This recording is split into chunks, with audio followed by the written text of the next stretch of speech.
नमस्कार मित्रांनो. गेल्या वेळेस आपण पार्ट 23वरती होतो. आता मी पार्ट 24 चालू करतो आहे 85 पेजपासून. अध्याय 7. अवयव दिसती चारी कोणी, रात्र मध्यान जवळी न कोणी. चिंतामणी उद्भवली जावे कोणासी सांगावयाला. होईल उलट टांगावयाला, ऐसा विचार पडला तयाला. जाऊनी बैसला बाहेर, असेल साईचा हा योग काही. हे तो तयाच्या स्वप्नीही नाही, पाहोनी छिन्न भिन्नताही. भीती हृदयी धडकली, कोणासी तरी कळवावा प्रकार.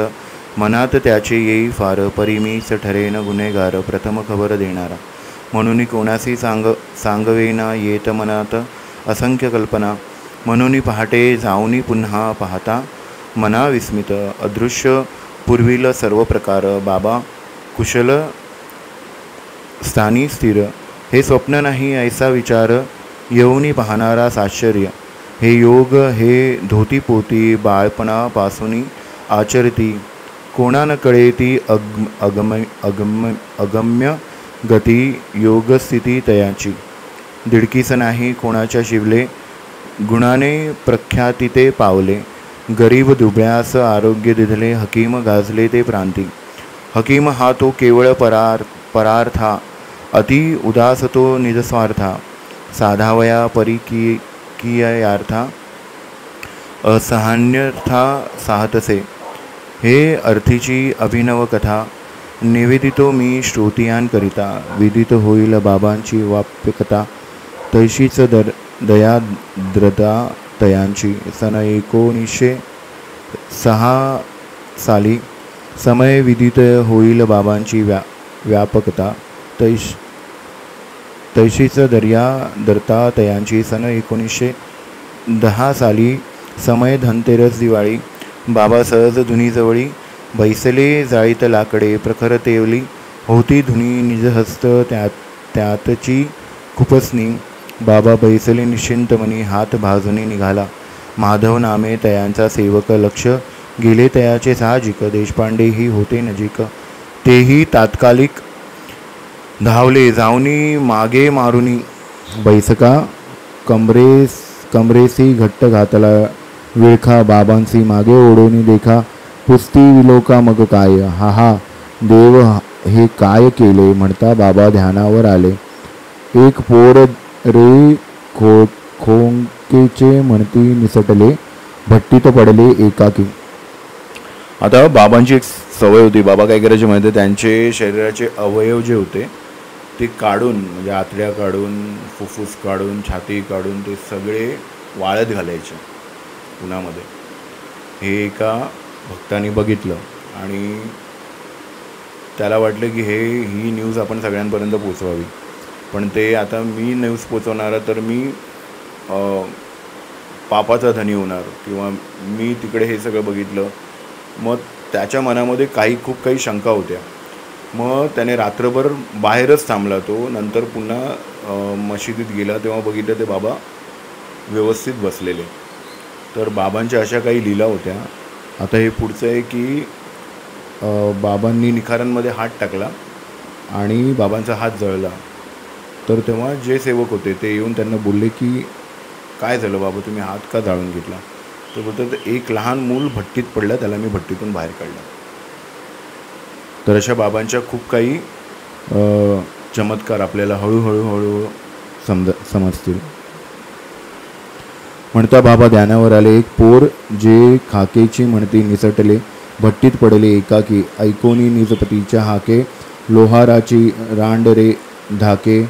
मारुनी आपुल्या पोरासी खाके, भाता फुके भट्टीचा.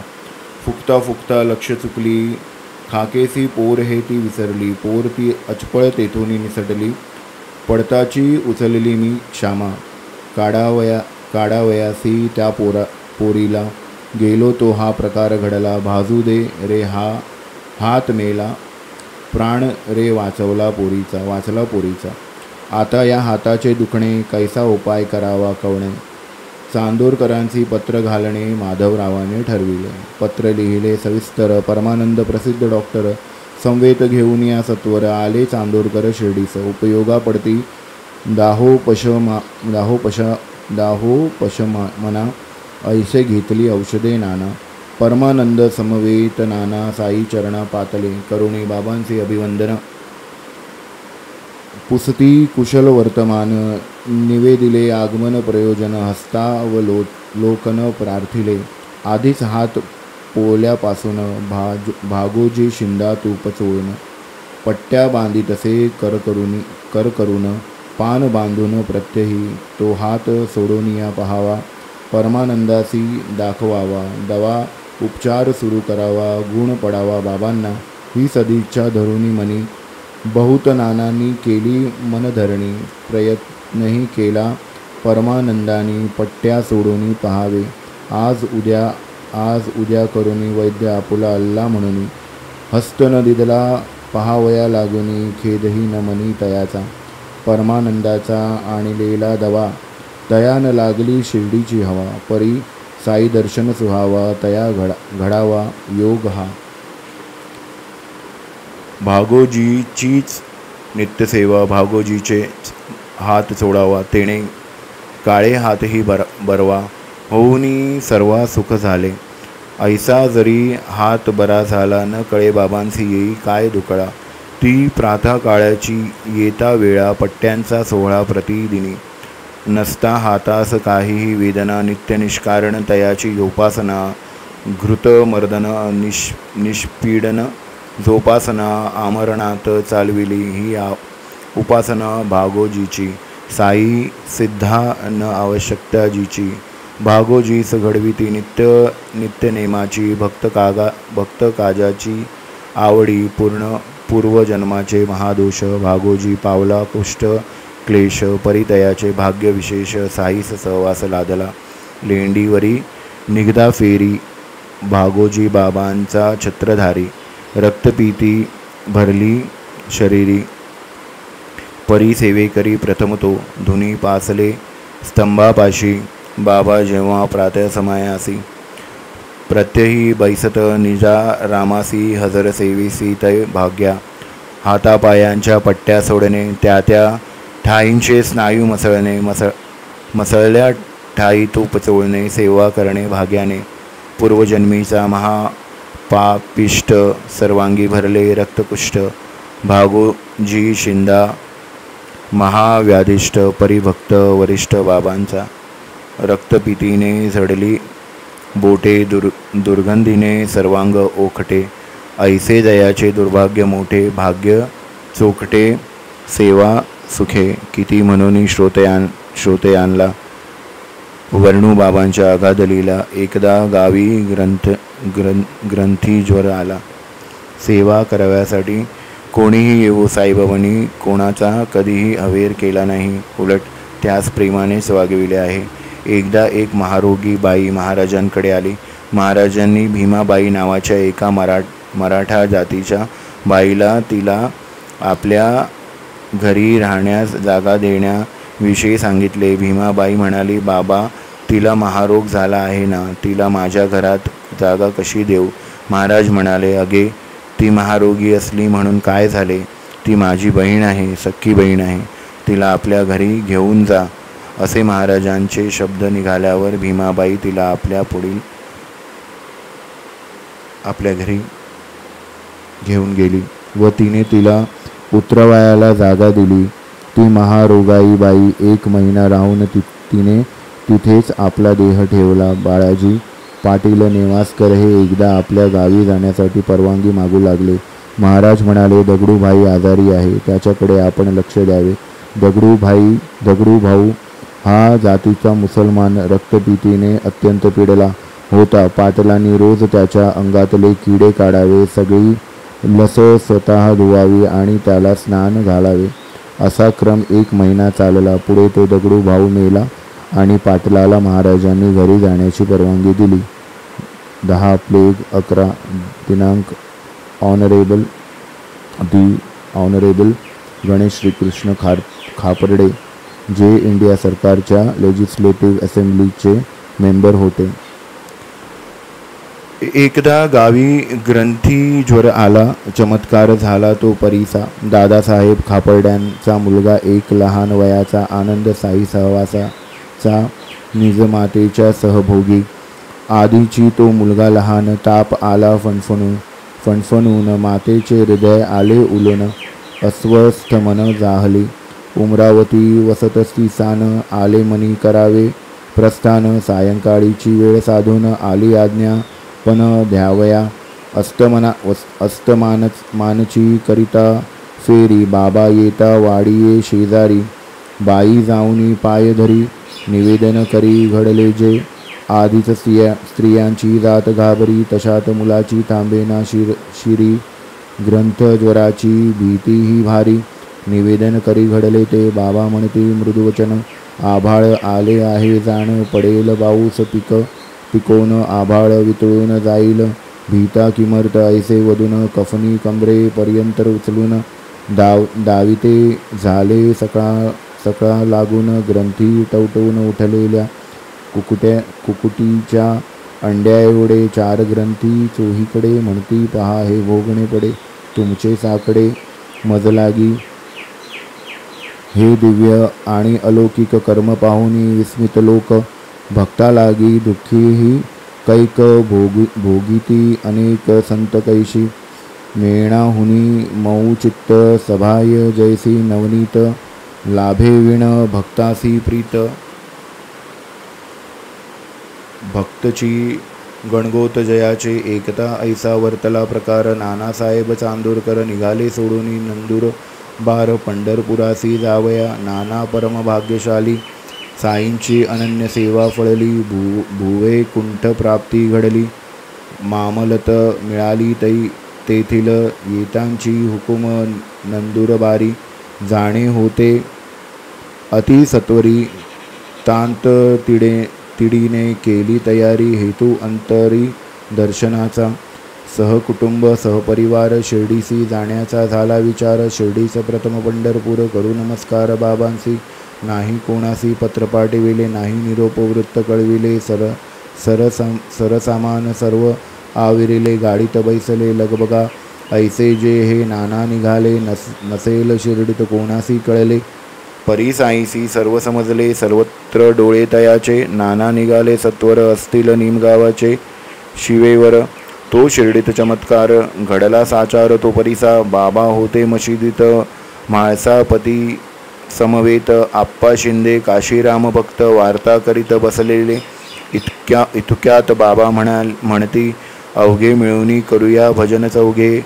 उघडले पंढरीचे दरवाजे, भजन मौजेने चालवू.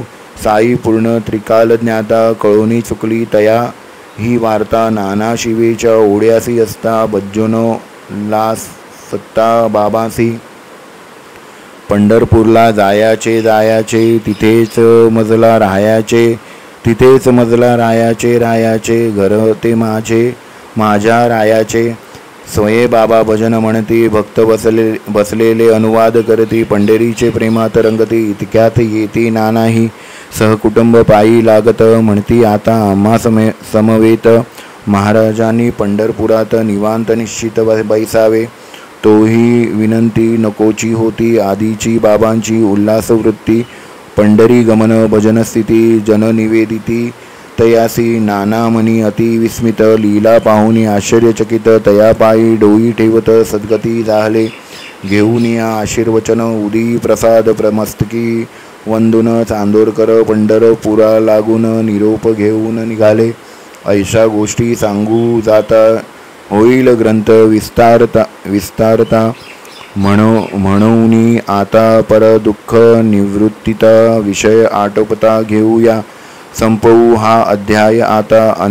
अंत नाही बाबांचे चरिता, पुढील अध्यायी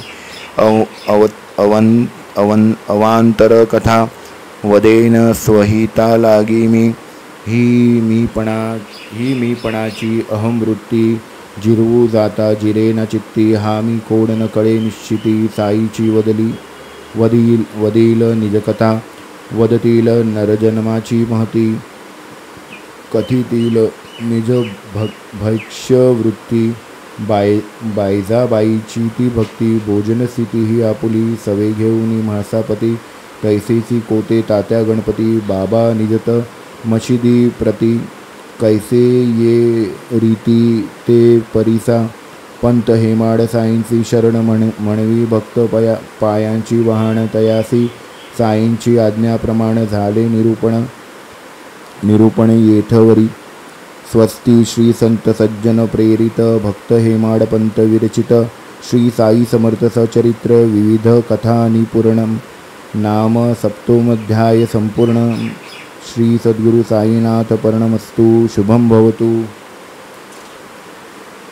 आता मी पेज 85 ते 90 पर्यंत पूर्ण केलेलं आहे. आता मी इकडे विश्रांती घेतो आणि नेहमीप्रमाणे चांगले thoughts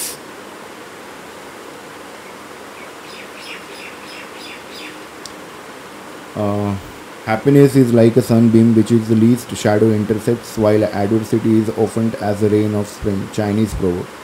Different men seek after happiness in different means and so make for themselves different modes of life and forms of government. Aristotle. Happiness depends upon ourselves, Aristotle. Indeed, man wishes to be happy even when he so lives as to make happiness impossible. Saint Augustine. You are forgiven for your happiness and your successes only if you generously consent to share them. Albert Camus. Happiness, that grand mistress of the ceremonies in the dance of life, impels us through all its mazes and meanderings, but leads none of us by the same route. Charles Caleb Colton. Of mortal there is no one who is happy. If wealth flows in upon one may be perhaps luckier than one's neighbor, but still not happy. Euripides. चला आता मी इकडे विश्रांती घेतो. भक्ती करत राहा. साईबाबांचं नाव घ्या, ज्या आवडत्या देवाचं नाव घ्या. तोपर्यंत विश्रांती घेतो. पुन्हा भेटूया नेक्स्ट एपिसोडमध्ये. अनंत कोटी ब्रह्मांड नायक राजाधिराज योगीराज श्री सच्चिदानंद सद्गुरु साईनाथ महाराज की जय. श्री गुरुदेव दत्त. दिगंबरा दिगंबरा श्रीपाद. जय श्रीराम, जय बजरंगबली. हर हर महादेव.